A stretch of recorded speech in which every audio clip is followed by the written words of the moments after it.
the will of Dhamma, subscribe the channel and press the bell icon. समन्ता चक्रवालेषु अत्रा गच्छन्तु देवता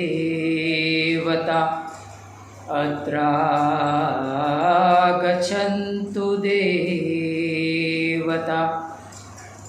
सत्तं मुनिराजस शृण्वन्तु सग्मोखदं धम्म श्रवणकालो अयं भदन्ता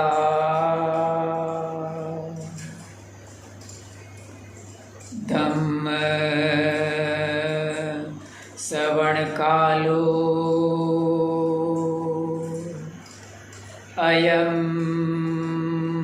भदन्ता परित श्रवणकालो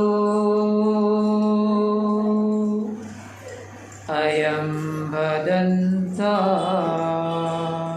भगवान तथागत सम्यक संबुद्ध के चरणों में तिवार अभिवादन। Bodhisattva, Bharat Ratna, symbol of knowledge, दलितों एवं महिलाओं के उद्धारक डॉक्टर बाबा साहब भीमराव आम्बेडकर, जिनकी धम्म क्रांति को मेरा जीवन समर्पित है, यहाँ उपस्थित खेड़ी गांव की श्रद्धावान उपासक उपासिकाएं और छोटे छोटे बच्चे। कल हमने तय किया था कि मिलिंद प्रश्न का पठन किया जाएगा, लेकिन मिलिंद प्रश्न हमारे पास उपलब्ध नहीं है। जो भी हमारे पास आवृत्ति है वो मराठी में है, और मराठी आपको मालूम है मुझे कितना आता है। तो फिर से एक बार हम भगवान बुद्ध और उनका धम्म का पठन करेंगे, और बीच में कभी मिलित प्रश्न है, उसके जो मुख्य प्रश्न थे वो आपको मैं समझा दूंगा कभी ना कभी। तो आज हम ये भगवान बुद्ध और उनका धम्म वो ग्रंथ का हम पठन आज से शुरू करते हैं। हम बाबा साहब को अच्छी तरह से जानते हैं, उन्होंने ये ग्रंथ लिखा है और उसी का हम पठन करने जाएंगे। तो आज हम सीधा पहले से ही उसकी प्रस्तावना वगैरह में नहीं जाते हैं, शुरुआत ही प्रथम अध्याय से करते हैं, और छोटे छोटे पाठ हैं। तो आज हम 2 पाठ का अध्ययन एवं पठन करेंगे। आपको कोई भी प्रश्न होता है तो मुझे बीच में भी आप हाथ ऊंचा करके पूछ सकते हैं, क्योंकि बाद में आप भूल जाएंगे, इसलिए। नमो तस् भगवतो अरहतो सम्मा संबुद्धस्। प्रथम भाग भगवान बुद्ध और उनका धर्म। शुरुआत होता है उनके कुल से। ईस्वी सन पूर्व 6ठी शताब्दी में उत्तर भारत सर्व प्रभुत्व संपन्न एक राज्य न था। ईस्वी सन पूर्व में 6ठी शताब्दी। देखिए, हमारे पास 2 शब्द आते हैं, ईस्वी सन पूर्व होता है और ईस्वी सन बाद होता है। ईस्वी सन का अर्थ क्या होता है? पढ़े लिखे होंगे तो शायद मालूम होगा। हम जो कैलेंडर इस्तेमाल करते हैं ना, हम जो कैलेंडर, वो ईस्वी सन बाद का है। ईस्वी सन का अर्थ होता है ईसा। ईसा मानी ईसाई धर्म है ना, जो क्रिश्चियन। ये कैलेंडर कौन सा है? इंग्लिश कैलेंडर है ना। तो मुझे बताइए आप कि ये कैलेंडर कितने साल पहले शुरू हुआ था? नहीं मालूम? मालूम है? ये कौन सा साल चल रहा है? 2023। तो 2023 साल पहले ये कैलेंडर शुरू हुआ था, बराबर। तो 2023 के बाद जो आता है वो ईस्वी सन के बाद कहा जाता है, उसको इंग्लिश में कहते हैं अन्नो डोमिनी। और जो ईस्वी सन पूर्व अर्थात उससे पहले गणतरी कैलेंडर नहीं था। तो उससे पहले कैसे कैलकुलेशन किया जाता था गणतरी? तो बोले चंद्रमा के ऊपर से कहते थे, पूर्णिमा है तो 1 है 2 है, चंद्रमा के ऊपर से कहा जाता था। इसीलिए भगवान बुद्ध का जो जन्म है वो वैशाख पूर्णिमा के आधार पर कहा गया। तो बात है ईस्वी सन पूर्व 6ठी शताब्दी मानी 600 छठी शताब्दी मानी 600। लेकिन कभी का ईस्वी सन पूर्व मानी ये 2023 प्लस 600, समझे? 2023 प्लस 600 माने कितने साल हुए? 2600 साल हुए। 2600 और 23 साल हुए, समझे? उत्तर भारत सर्वप्रभुत्व संपन्न एक राज्य नहीं था। उत्तर भारत में अर्थात जहाँ भगवान बुद्ध का जन्म हुआ उस साइड में कोई एक राज्य नहीं था। देश अनेक छोटे छोटे राज्यों में बटा हुआ था। उनमें से किसी राज्य पर एक राजा का अधिकार था, किसी राज्य पर किसी एक राजा का अधिकार नहीं था। जैसे यहाँ भी आज भी देखते हैं ना हम, कोई राज्य होता है, जैसे कि पहले कश्मीर था, अभी ये दीव दमन है, तो उसमें प्रजासत्ताक राज्य बोलते हैं ना। तो उसी तरह कोई राज्य ऐसा था कि जिसमें कोई एक राजा का शासन नहीं था, और कोई राज्य ऐसा था कि जिसमें एक राजा का शासन था।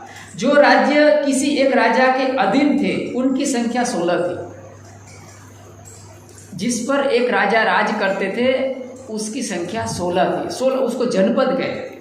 तो उनके नाम थे अंग, मगध, काशी, कौशल, वज्जी, मल्ल, चेती, वत्स, कुरु, पंचाल, मत्स्य, सौरसेन, अश्मक, अवंती, गंधार और कंबोज। ये उस जो राज्य थे उनके नाम है। उनमें से कुछ राज्य आज हम जान सकते, जैसे कि गंधार है।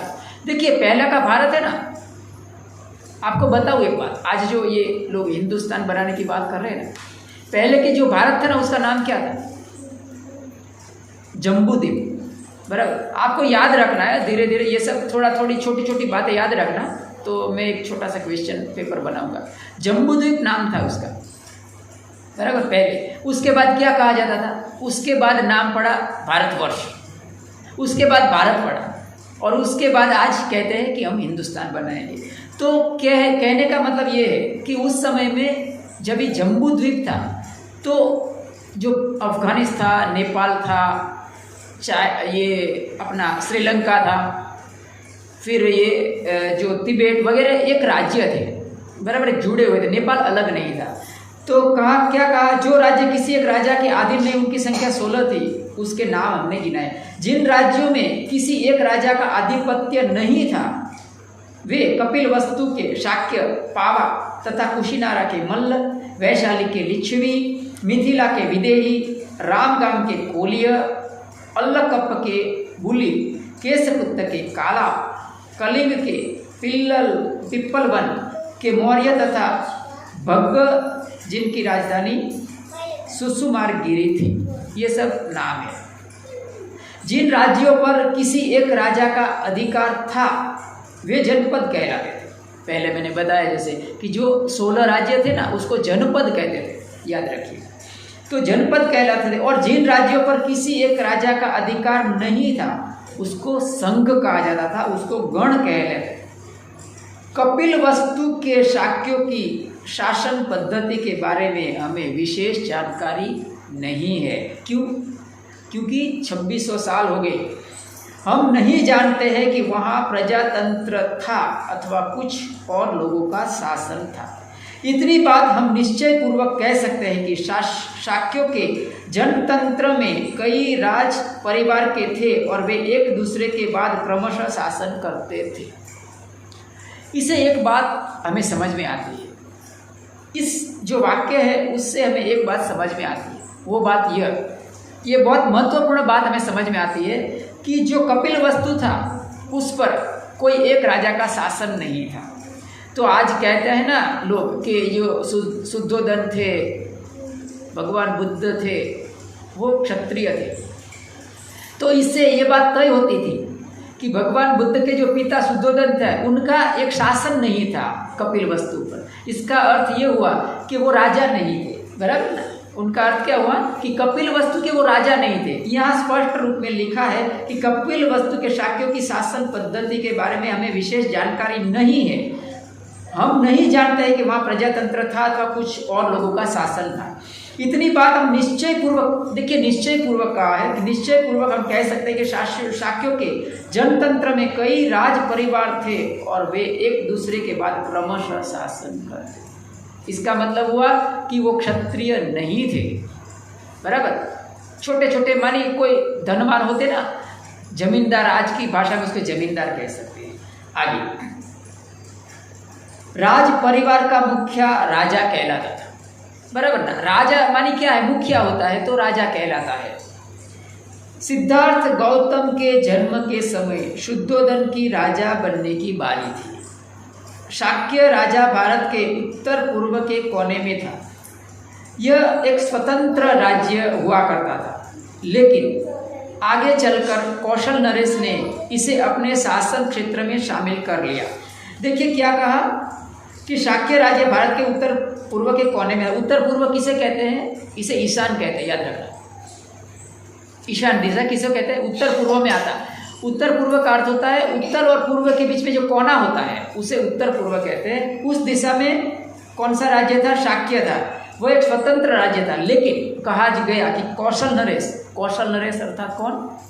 कौशल नरेश यानी प्रसेनजीत राजा को कौशल नरेश कहा जाता था। कौशल नरेश ने इसे अपने शासन क्षेत्र में शामिल कर लिया था। इस अधिराजिक प्रभाव क्षेत्र में रहने का परिणाम यह था कि कौशल नरेश की स्वीकृति के बिना शाक्य राज्य स्वतंत्र रीति से अपने कुछ राजकीय अधिकारों का उपयोग न कर सकता था। माने क्या कहा? शाक्य राज्य स्वतंत्र रीति से अपने कुछ राजकीय अधिकारों का उपयोग नहीं कर सकता। क्यों? क्योंकि उसमें किसी एक राजा का प्रभाव नहीं था। उस समय के राज्यों में कौशल एक शक्तिशाली राज्य था। मगध राज्य भी ऐसा ही था। कौशल नरेश प्रसेनजीत और मगध नरेश बिंबिसार सिद्धार्थ गौतम के समकालीन थे। देखिए भगवान बुद्ध के शासन में कौशल नरेश प्रसेनजीत और मगध नरेश बिंबिसार, ये दो राजा थे, वो बहुत प्रमुख थे। आपको याद रखना, बहुत अगत्य का ये क्वेश्चन है, बहुत अगत्य का ये प्रश्न है कि प्रसेनजीत और बिंबिसार दोनों भगवान बुद्ध के शासन को आगे बढ़ाने में उन्होंने बहुत महायोग दिया था। दूसरा पार्ट है, छोटा सा एक पैराग्राफ है, वो लेते हैं। उनके पूर्वज, देखिए मैंने ब्लैक बोर्ड पर थोड़ा नज़र डाली, पढ़ने आता है तो पढ़ लीजिए थोड़ा। हाँ देखिए, मैंने उनका जो पूर्वज थे उसके बारे में थोड़ा ब्लैक बोर्ड पर, किस तरह से उनका पूर्वज थे, उनके कुल थे, बराबर उधर लिखा है मैंने, ठीक है। तो देखिए, शाक्यों की राजधानी का नाम कपिलवस्तु था। कपिलवस्तु, हो सकता है कि इस नगर का यह नाम बुद्धिवादी मुनि कपिल के नाम पर से पड़ा हो। देखिए, उसे कहा गया कि उसका नाम कपिलवस्तु था, और यहाँ शंका जताई है कि शायद वो कपिल मुनि एक हुआ करता था। आपने सांख्य शास्त्र का नाम सुना होगा, सांख्य शास्त्र का, उसका प्रणेता उसको माना जाता है। आगे उसका सांख्य शास्त्र एक चैप्टर आता है, उसमें उनका ये दर्शन शास्त्र के बारे में थोड़ा अध्ययन करेंगे। कपिलवस्तु में जयसेन नाम का एक शाक्य रहता था। जयसेन, उधर देखेंगे, सिंहनु उसका पुत्र था। देखिए, जयसेन का पुत्र सिंहनु, बराबर, जयसेन का पुत्र सिंहनु था। ओके, सिंहनु का विवाह हुआ था कच्चयाना से, बराबर। जयसेन का पुत्र सिंहनु का विवाह हुआ था कच्चायना से। उसके 5 पुत्र थे, बराबर। सिंहनु और कच्चायना को मिलकर 5 पुत्र हुए थे। उसका नाम था शुद्धोदन, द्योतोदन, शुक्लोदन, शाक्योदन तथा अमितोदन। ये 5 पुत्र थे और उसकी 2 बेटियां थी, एक अमिता और एक प्रमिता। परिवार का गोत्र आदित्य था। शुद्धोदन का विवाह महामाया से हुआ था, बराबर। उनके पिता का नाम अंजन तथा माता का नाम सुलक्षणा था। अंजन कोलिया था और देवदह नाम की बस्ती में रहता था। देखिए, अंजन कोलिया मानी, देखिए ये बहुत बड़ा समझने जैसा है कि आज के जो ये ओबीसी वर्ग के हैं ना लोग, कोलिया हम कहते हैं। जो भगवान बुद्ध की माँ थी महामाया, वो कोलिया थी।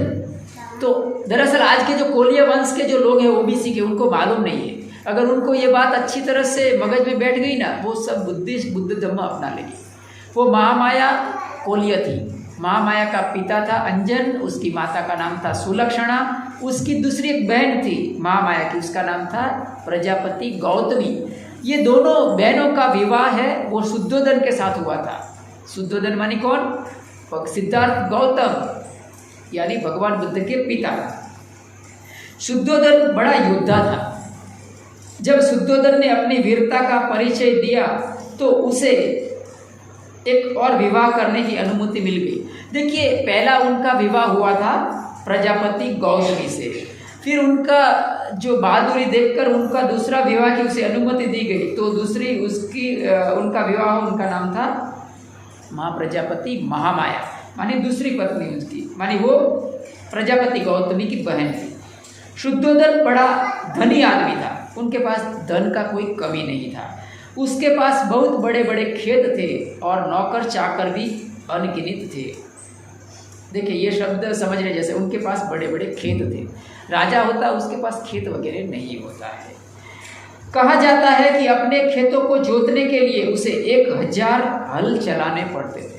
तो हम थोड़ा सा अंदाज़ा लगा सकते हैं कि 1000 जब अगर हल चलाना पड़ा तो उनके पास कितने खेत और कितनी जमीन जागीर होगा।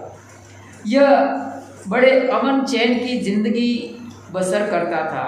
उसके कई कई महल थे।